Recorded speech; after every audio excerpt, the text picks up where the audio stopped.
بینندگان گرامی، خدمت شما سلام عرض می کنم. خیلی خوش اومدید به این جلسه ششم.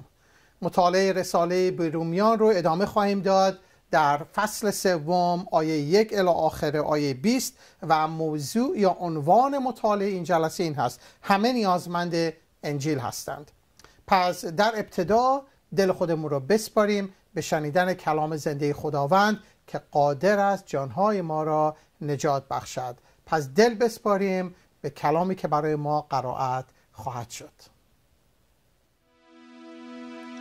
پس برتری یهود چیست و یا از ختنه چه فایده؟ بسیار از هر جهت. اولا که به ایشان کلام خدا امانت داده شده است، زیرا که چه بگوییم اگر بعضی ایمان نداشتند؟ آیا بی ایمانی ایشان امانت خدا را باطل می سازد؟ حاشا، بلکه خدا راستگو باشد و هر انسان دروغگو، چنان که مکتوب است: تا اینکه در سخنان خود مصدق شوی و در داوری خود غالب آیی. لکن اگر ناراستی ما عدالت خدا را ثابت می کند چه گوییم؟ آیا خدا ظالم است وقتی که غضب می نماید؟ به طور انسان سخن می گویم. حاشا، در این صورت خدا چگونه عالم را داوری خواهد کرد؟ زیرا اگر به دروغ من راستی خدا برای جلال او افزون شود، پس چرا بر من نیز چون گناهکار حکم شود؟ و چرا نگوییم چنان که بعضی بر ما افترا میزنند و گمان میبرند که ما چنین میگوییم: بدی بکنیم تا نیکویی حاصل شود، که قصاص ایشان به انصاف است. پس چه گوییم؟ آیا برتری داریم؟ نه، به هیچ وجه. زیرا پیش ادعا وارد آوردیم که یهود و یونانیان هر دو به گناه گرفتارند، چنان که مکتوب است که کسی عادل نیست، یکی هم نه، کسی فهیم نیست، کسی طالب خدا نیست.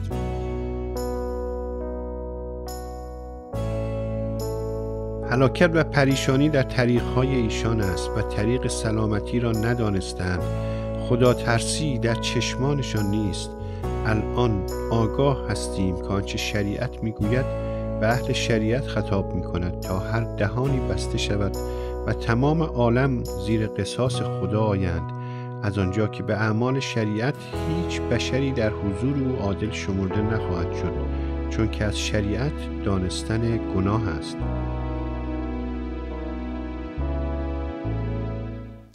خدا را شکر و آمین برای این کلام زنده. پولس هر گونه زمینه ای رو که تصور میکنیم دلیل داشتن رابطه درست ما با خداست از میان بر میداره. خواندن این آیه ها آسایش غیر مذهبیون و شاید بیشتر آرامش اونهایی که خودشونو مسیحی میدونن برهم میزنه. در این بخش پولس به طور بیرحمانه ای بدون هیچ وقفه ای ما رو به این نتیجه میرسونه که به اعمال شریعت هیچ بشری در حضور خدا عادل شمرده نخواهد شد، چه یهود چه غیر یهود، خداشناس و یا خدا نشناس. در 8 آیه اول این فصل پولس به ایرادهای پاسخ میده که تصور میکنه خواننده یهودی ممکنه باهاشون مواجه شده باشه و شاید بهترین روش که نویسنده کتاب اتخاذ کرده حالت پرسش و پاسخ باشه که بیان کنه چه اتفاقاتی داره میفته. میتونیم اینطور تصور کنیم که پرسش داره میشه: پولس، آیا منظورت اینه که مذهب کتاب مقدسی بیفایده است؟ و پولس جواب میده: خیر، چنین حرفی نزدم. در اختیار داشتن و شناختن کلام خدا بسیار با ارزشه. پرسش: بله، اما از اونجا که مردم زیادی پیغام انجیل یعنی عدالت ظاهر شده خدا در پسرش رو رد کردن، آیا باعث نشده اون کلام بی اثر باشه، بی ثمر بشه؟ تمام اون وعده ها به کجا رسید؟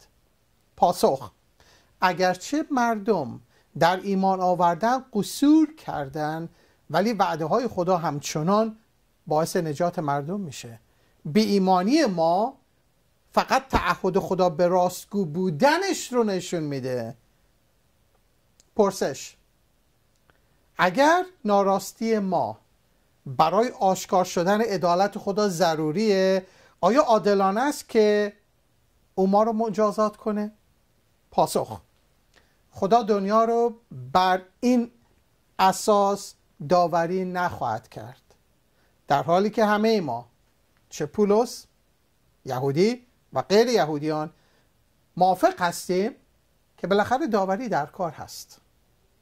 پرسش: اگر گناه کردن من باعث میشه خدا نیکوتر به نظر بیاد، آیا نباید بیشتر گناه کنم تا جلالش واضح‌تر دیده بشه؟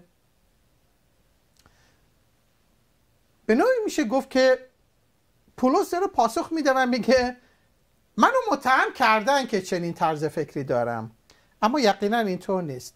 گفتن این که گناه میکنم تا خدا منو محبت کنه یک نگرشیه که باید محکوم بشه.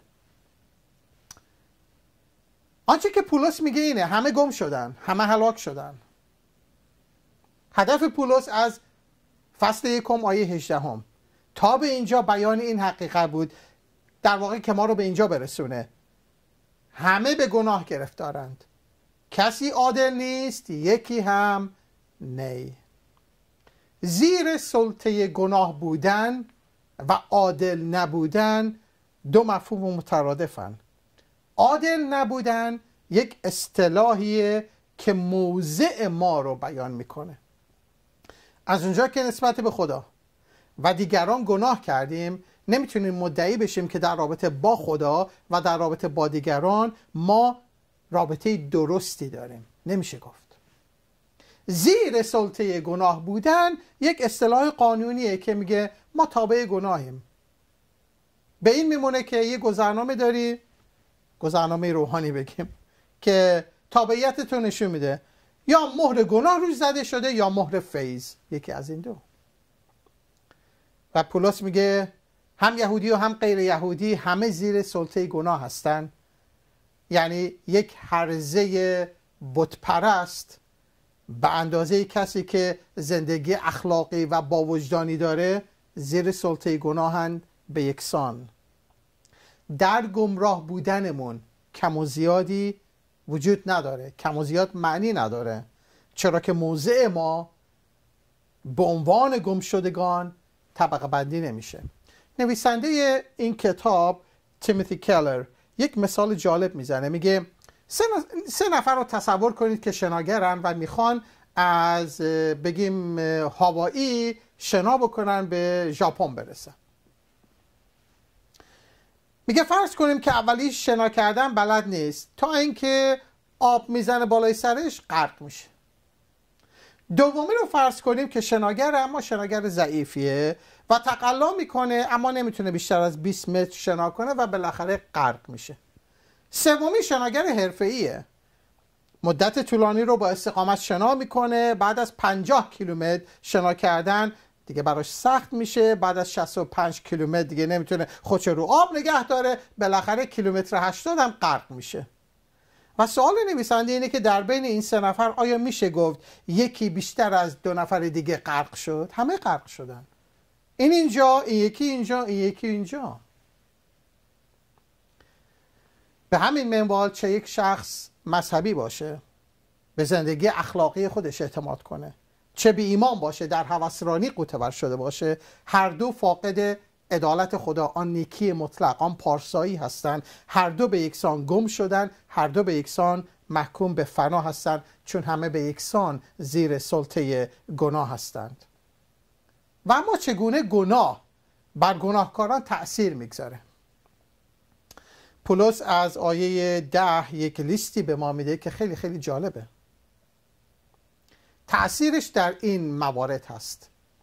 اولی، موضع شرعی ما رو تحت تأثیر قرار میده. یعنی هیچ کس از نقطه نظر شرعی و قانونی عادل نیست، نیکوی مطلق نیست و اعمال هیچ کس نمیتونه این موضع رو عوض کنه. ما از لحاظ قانونی و شرعی مقصر و محکومیم. آیه 10. 2. افکار ما رو تحت تاثیر قرار میده. در آیه 11 میگه کسی فهیم نیست. از آنجایی که گناه ذات ما رو فاسد کرده، راستی خدا رو درک نمی کنیم، عقل ما تاریک شده و به علت جهالتی که به سبب سخت‌دلی ما در ماست از حیات خدا محروم شدیم. جهالت باعث سخت‌دلی نمیشه، بلکه برعکس، این سخت‌دلیه که جهالت و درک عدم درک رو به بار میاره. سوم، انگیزه های ما. کسی طالب خدا نیست، کسی جویای خدا نیست. نه فقط هیچی که از ما در طلب خداوند نیستیم، بلکه هر چی که انجام میدیم، حتی مذهب، حتی اخلاقیاتمون، وسیله‌ایه برای فرار کردن و پنهان کردن خودمون از او. نه فقط طالبش نیستیم، داریم ازش در میریم، فرار میکنیم. مورد چهارم، اراده ما. همه گمراه گشتند. آیه 12 میگه.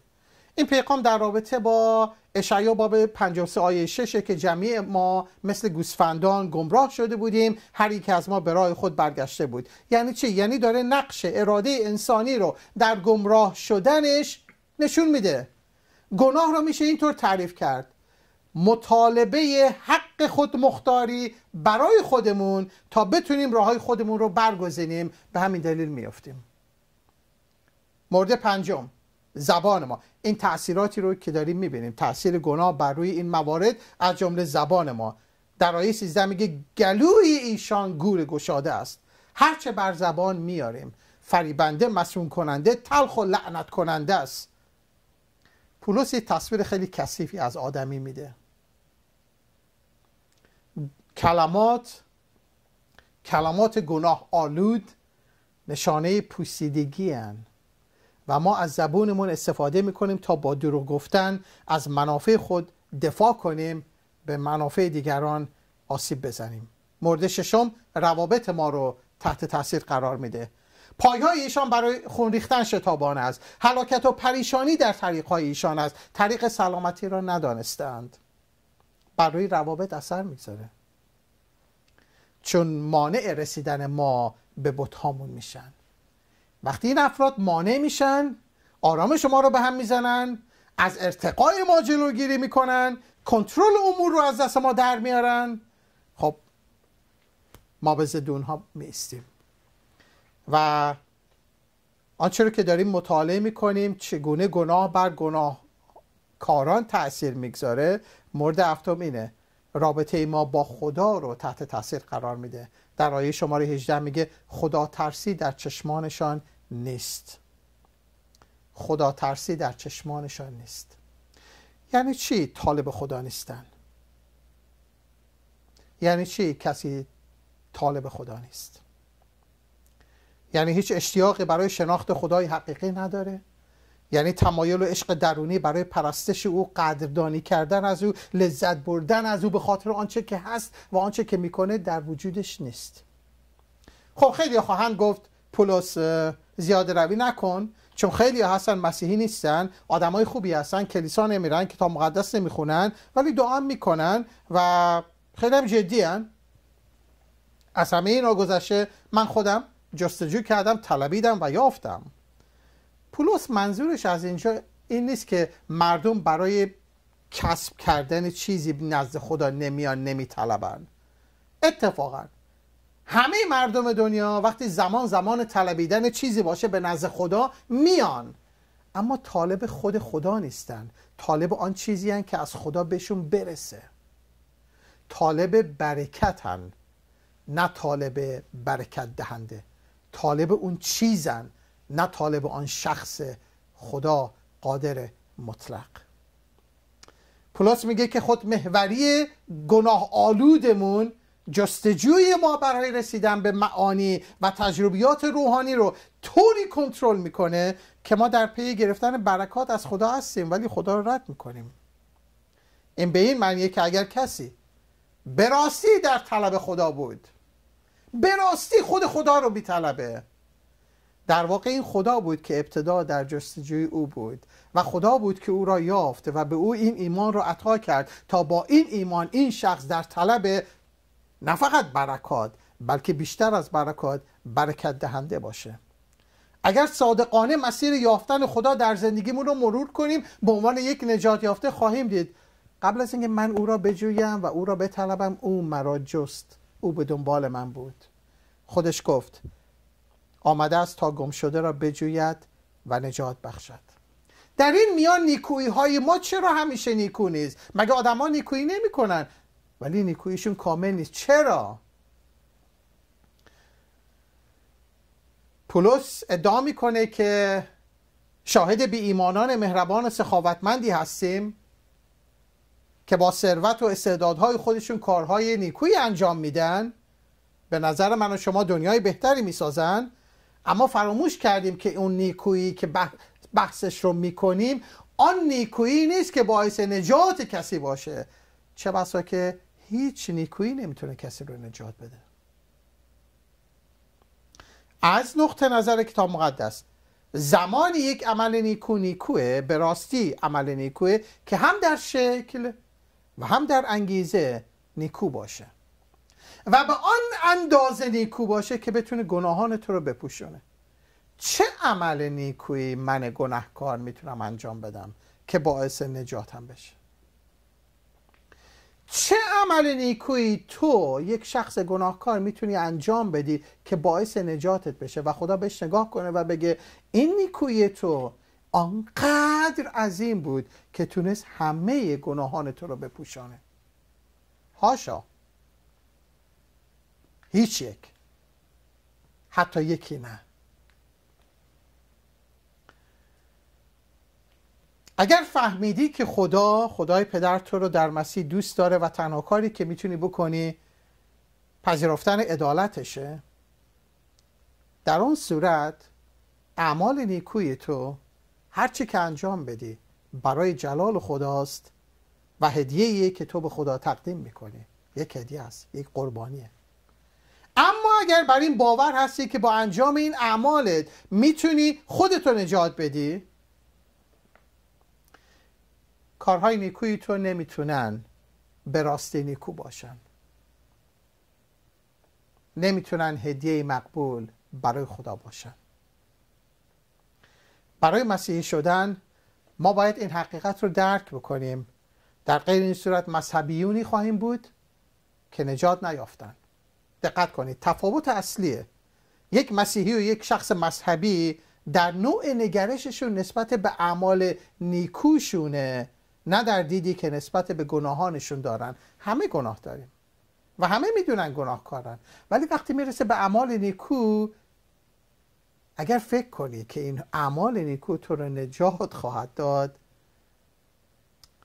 شما از انجیل به دور هستید.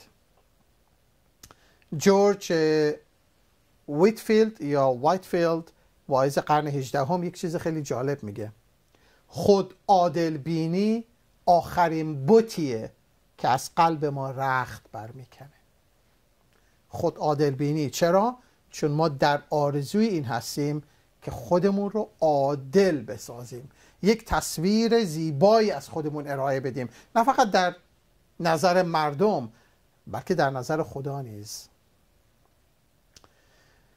از کجا اینا نشأت میگیره؟ دقت کنید، در آیه 11 صحبت از خدا نشناسی میکنه، در آیه 12 استقلال ارادی از خدا، کارهای نیک خودخواهانه، در آیات 13 و 14 صحبت از کلام، در آیات 15 و 16 رویکردهای ما، روشهای ما. از کجا اینا نشأت میگیره که صدمه خورده همه اینا؟ چون در آیه 18 میگه خدا ترسی در چشمانشان نیست. خدا ترسی نیست، از خدا نمیترسن. ترس خدا یک مفهوم اساسی و مرکزیه که به دفعات در کلام خدا گفته شده. ترس خداوند ابتدای حکمت است. دقت کنید، ترس خداوند هم نقطه شروع همه چیز هاست و هم صخره لغزشی که میتونه اون چیزها رو مانع بشه. در مزمور 130 آیه های 3 و 4 این رو میخونیم. دقت کنید: ای خداوند یهوه، اگر گناهان را به نظر آوری، کیست ای خداوند که به حضور تو بایستد؟ لیکن مغفرت یعنی آمرزش نزد توست تا از تو بترسند. دقت کردید چی گفت؟ دلیل ترس او از خدا، ترس خدا در زندگیش این بود که خدا گناهان رو می آمرزه. چی شد؟ مردم باید بترسن وقتی گناهانشون آمرزیده نمیشه. اینجا داره میگه مغفرت نزد توست تا از تو بترسند. ترس خدا یک گرایش درونیه که در برابر عظمت خدا هیبت زده شده، براش ارزش قائله و یک شادی و وقار آمیخته با وحشت رو تجربه میکنه. چرا؟ چون محبت خدا اونقدر عظیم بود در بخشایش گناهان من که منو به حضورش خورد کرد. ترس خدا در زندگی من و شما شکل میگیره وقتی ما آمرزش رو تجربه میکنیم. بنابراین ترس خداوند پادزهر همه اون چیزهاییه که پولس درباره گناه میگه. کسی طالب خدا نیست، گلوی ایشان گوری گشاده است. ترس خدا پادزهر این هاست. و یهو میرسیم به جایی که میگه تا هر دهانی بسته شود. تا به اینجای رساله مخاطبین اولیه پولس اشخاص مذهبی بودن، یعنی افرادی که شریعت رو نگه میدارن، به کلام خدا ایمان دارن و به آن واسطه خودشون رو عادل میشمارن. آنچه شریعت میگه به اهل شریعت میگه، نه؟ این آیه همه رو در بر میگیره، چه اونهایی که شریعت رو میشناسن، چه اونهایی که نه شریعت رو میشناسن نه اهمیتی بهش میدن. در آیه 20 میگه تا هر دهانی بسته شود و تمام عالم زیر قصاص خدا آیند. شریعت به ما داده نشده تا با نگاه داشتنش عادل بشیم، چرا که همه گناهکاریم. شریعت داده شده تا گناهکار بودن ما رو بشه، آشکار بشه. هرگاه شخصی شریعت خدا رو بخونه، هر چقدر هم که صادق، مهربان، با ملاحظه، سخاوتمند باشه، تنها عکس العملش اینه: من یک گناهکارم، چیزی ندارم به خدا بگم، نمیتونم از خودم دفاع کنم و نه با اون معامله کنم. به طور ناامید کننده ای در این مشکل من افتادم و درگیرم. بنابراین تا هر دهانی بسته شود یک موقعیت روحانیه. موقعیت روحانی کسی که نمیتونه باعث نجاتش بشه. علیرغم همه اعمال نیکویی که من و شما به عنوان یک مسیحی پیرو اون راستینی مرده انجام میدیم، در حضور خدا دهان ما بسته است. ما به چی میخوایم افتخار بکنیم اگر مسیح رو نداریم؟ در انجیل عدالت خدا، یعنی آن عدالتی که از خداست، مکشوف میشود. تمام آنچه لازم داریم اینه که با دست خالی به نزد مسیح بیاییم و عدالتش رو بپذیریم. بیش از آن که گناهان آدمیان مانع نجاتشون بشه، کارهای نیکشونه که سد ایجاد میکنه. عزیزان، این تصویر خیلی جالبی نیست، ولی واقعیت. به همون اندازه که باید از سرکشی خودمون توبه کنیم، باید از نیکویی و توکل به مذهبی بودن خودمون هم دست بکشیم. ما نیاز داریم با دست خالی بیاییم، با دهانی بسته بیاییم، نزد خدا بیاییم تا به جای دادن چیزی، چون هیچی رو هم نداریم که بدیم، به جای دادن یا حتی ادعای دادن چیزی، ما فقط با دست خالی بیاییم و بگیم به من بده، بگیریم. همه نیازمند انجیل هستن، مذهبیون و غیر مذهبیون، و من و شما، ما گناهکاریم. فقط فیض عیسی مسیح قادر ما رو نجات بده.